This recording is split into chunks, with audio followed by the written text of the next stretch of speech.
বিদেশ থেকে ফোন দিয়ে দাবি করা হয় চাঁদা, কেউ অস্বীকৃতি জানালে গুলি ও আগুন দেয়া হয় বাড়িঘরে। 2 দশক ধরে আন্ডারওয়ার্ল্ডে চাঁদাবাজি চলছে এই পদ্ধতিতে। চাঁদা না পেয়ে চট্টগ্রামে 2 দিনের ব্যবধানে প্রকাশ্যে 2টি গুলি করায় ঘটনায় ছড়িয়ে পড়েছে আতঙ্ক। এদিকে বিদেশ ও কারাগার থেকে চট্টগ্রামের অপরাধ জগৎ নিয়ন্ত্রণের অভিযোগ উঠেছে তালিকাভুক্ত শীর্ষ সন্ত্রাসী বড় সাজ্জাদ ও ছোট সাজ্জাদের বিরুদ্ধে। প্রকাশ্যে অস্ত্র উঁচিয়ে 2 যুবকের গুলি ছোড়ার এই দৃশ্য চট্টগ্রাম মহানগরীর হামজারবাগ এলাকার। গত সোমবার নির্মাণাধীন ভবনে প্রবেশ করে সশস্ত্র মহড়া দিয়ে নির্মাণ কাজ বন্ধ করে দেয় তারা। এর আগে রবিবার রাতে বালুছড়া উত্তর কুলগাঁও এলাকায় ছাত্রদলের সাবেক যুগ্ম আহ্বায়ক আহমেদ রাজা বাবুর বাড়ি লক্ষ্য করে 15 থেকে 20 রাউন্ড গুলি চালায় সন্ত্রাসীরা। চাঁদা দাবির প্রতিবাদ করাই এই ঘটনা। টার্গেটেড কিলিংগুলোর ব্যাপারে আমরা আসামি ধরা অব্যাহত আছে, অস্ত্র উদ্ধার করা অব্যাহত আছে। নানা রকমের বাহিনী আছে, নানা রকমের বাহিনী, এই বাহিনী ওই বাহিনী। তো আমরা বলছি যে আমার চট্টগ্রাম মহানগরীতে পুলিশ বাহিনী ছাড়া অন্য কোনো বাহিনী থাকতে পারবে না।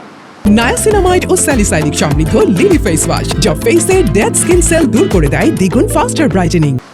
সাজ্জাদ বাহিনী, লালটু বাহিনী, পল্টু বাহিনী, এই সমস্ত। তো আমার অফিসারদেরকে আমি নির্দেশ দিয়েছি এই সমস্ত বাহিনীকে নির্মূল করতে হবে। নির্মূল মানে নির্মূল, প্রয়োজনে চরম পন্থা অবলম্বন করতেও আমি বিন্দু মাত্র দ্বিধাবোধ করব না। 2024-এর 5ই আগস্টের পর থেকে প্রায় 12টি হত্যাকাণ্ডের সাথে ইন্টারপোলের রেড অ্যালার্টে থাকা বড় সাজ্জাদের অনুসারীদের নাম উঠে এসেছে। আধিপত্য বজায় রাখতে প্রতিপক্ষকে হত্যার পাশাপাশি ভাড়াটের খুনি হিসেবেও কাজ করছেন তার বাহিনীর সদস্যরা। এদিকে ছাত্রদল নেতার বাড়ি লক্ষ্য করে গুলির ঘটনায় নিন্দা জানিয়ে বিবৃতি দিয়েছে নগর বিএনপি। ঘটনাগুলো একই সূত্রে গাঁথা। আমরা আশা করব আগামী নির্বাচনকে অবাধ, সুষ্ঠু, নিরপেক্ষ করার জন্য এই সমস্ত অবৈধ অস্ত্রধারীদেরকে, সন্ত্রাসীদেরকে পুলিশ গ্রেপ্তার করবে।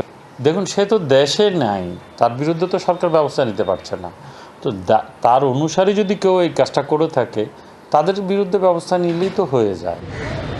বড় সাজ্জাদের বাহিনীর মূল নেতৃত্বে ছিলেন বর্তমানে কারাগারে থাকা আরেক সন্ত্রাসী ছোট সাজ্জাদ। পুলিশের হাতে ছোট সাজ্জাদ গ্রেপ্তারের পর এখন নেতৃত্ব দিচ্ছেন 15 মামলার আসামি রায়হান। মাসুদুল হক, ডিবিসি নিউজ, চট্টগ্রাম।